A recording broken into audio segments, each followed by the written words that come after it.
که چون مادر مرا از جان خود پرورد، شکوه و شأن میخوانم چو قد افسانه میسازم. وطن جان رفته از اینجا نوابق سوی ملک غرب، وطن جان رفته از اینجا نوابق سوی ملک غرب، ولی حال خرابت خوب من دیوانه میسازم.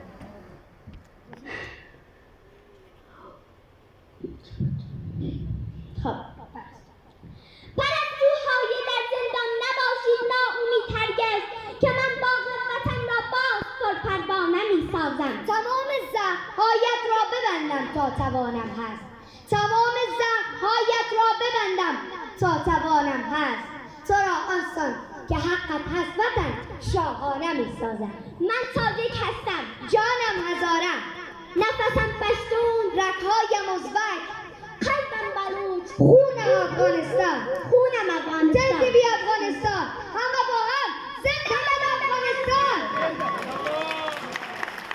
بسیار تشکر از حوصله‌مندی شما.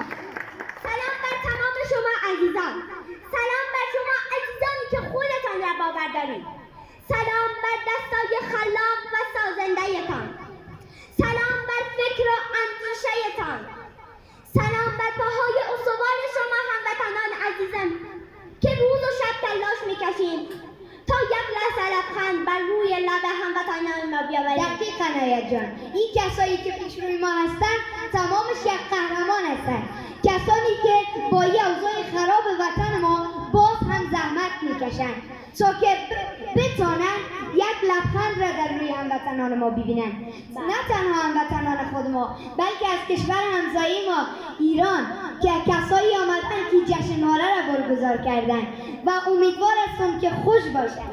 و بسیار تشکر از شما، شما قهرمان هستید و کارتان ادامه بدید. بسیار تشکر. تشکر است.